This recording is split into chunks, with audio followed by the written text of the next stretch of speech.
안녕하세요. 이번에는 경제적 그리고 문화적 관점에서 본 한국 사회에 대한 발표를 하려고 합니다.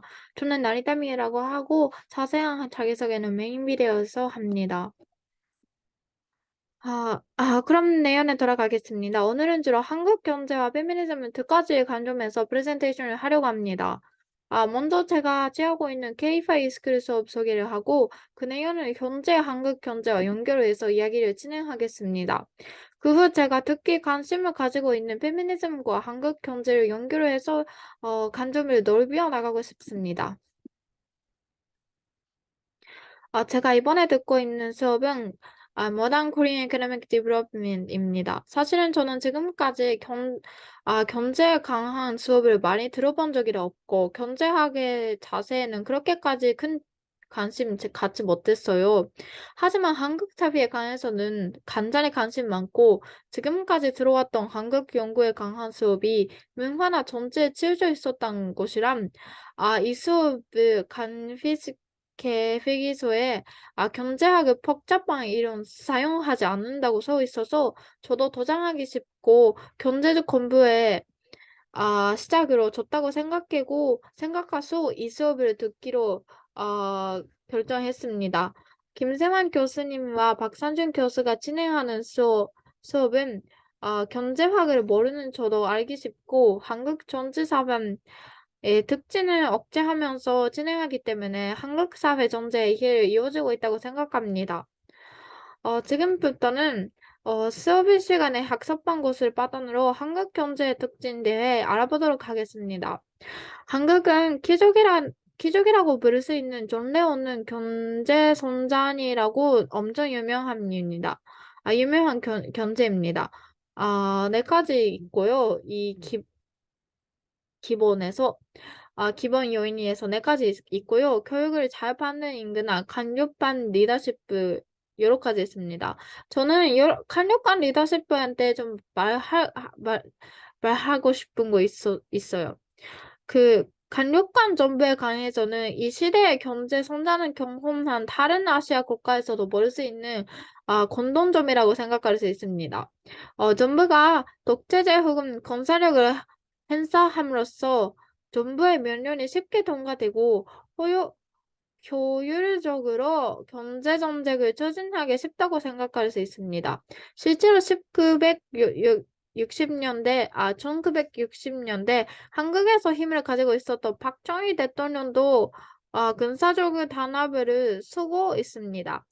경제성장 개발도상국에서는 선진국이 되는 관점 내서 민주주의에 건전할 수 없는 것이냐고 물 수 있습니다. 실제로 이 질문에 대해 제가 현재 듣고 있는 수업 중 하나로 생각할 수 있는 기회가 있었습니다. 이들 경제정책은 이른바 개발독재하고서 이루어졌습니다. 진보 정부가 노동자나 사회보장 정책에서 무게를 듣는 것이란 반대로 박정희 대통령과 같은 근사족은 기업을 중심으로 하는 경제정책의 무게를 듣고 있는 잔대가 많습니다. 박정희 대통령은 더 법률 개정을 통해 16년이라는 정기 집권을 깨닫고 정책의 일관성과 안정성을 가져왔습니다. 이것들을 토대로 한 후에 한국의 급속한 경제 성장의 특징인 그 강한 독재적 국가에 위한 강력한 정책을 지금 현재 한국에서 행할 수 있는가라는 질문을 생각할 수 있습니다. 여러분들 어떻게 생각하세요?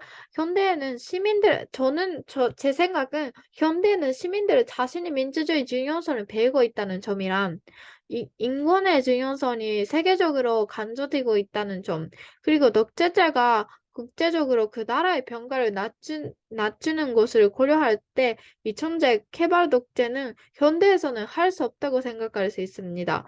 그렇다면 현재 한국 경제를 진행하고 있는 것은 무엇인가요?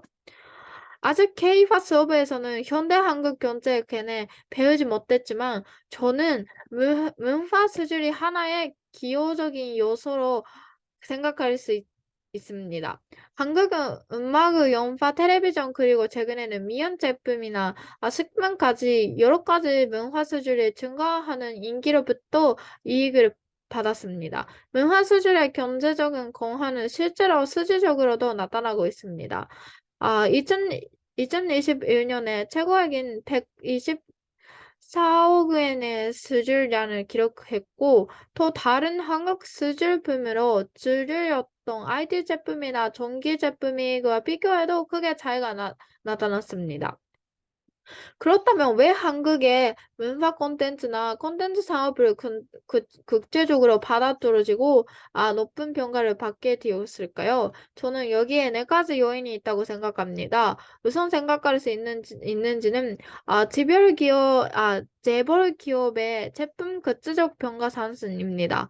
특히 삼성이나 현다이 제품에 일본 기업에도 대항할 정도로 성장하고 그 선언이 높기로 유명합니다.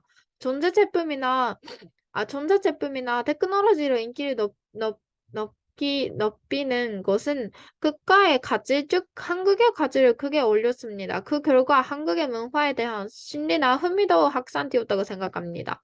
그 와중에 인터넷 플랫폼이 발전하면서 부담 없이 다른 나라의 문화를 수입하고 소비할 수 있게 되었습니다. 또한 번역 기능의 정확도 발전되고 한국어라는 다른 언어 문화를 소비하는 것을 용이하게 하는 도움이 되었습니다. 또한 코로나 상태로 스테이홈 방법의 하나로 넷플릭스 등 문화 인터넷 플랫폼이 보다 인지 크득된 것도 한국 문화 확산을 촉진했습니다.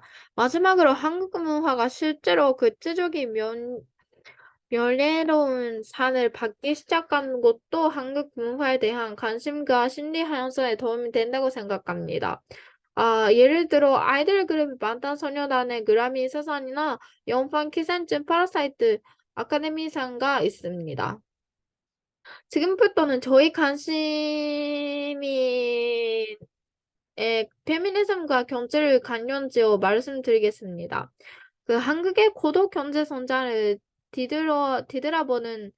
보는 데 있어서 여성의 노동이나 그 경제 효과에 대한 평가가 제대로 이루어지지 않거나 고려되지 않는 문제를 지적할 수 있다고 생각합니다.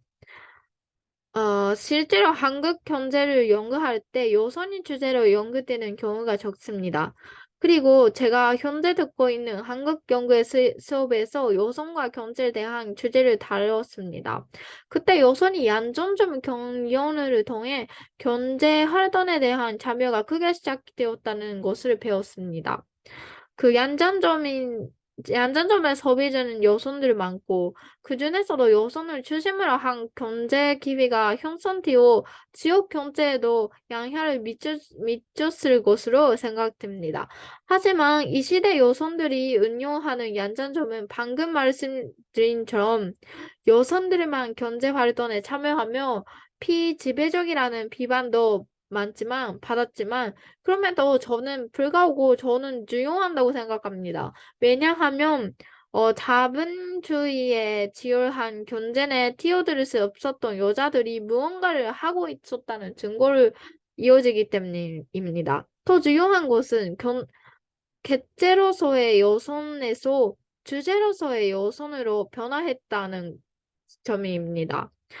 이러한 변화가 전극적이고 주제적인 현대 여성의 경제 활동의 기본이 될 수 있기 때문에라고 생각할 수 있습니다. 그리고 저는 지금부터 그 현재 한국의 경제를 배운 과정에서도 여성한테 주목하면서 더 이해를 깊게 하려고 노력하겠습니다.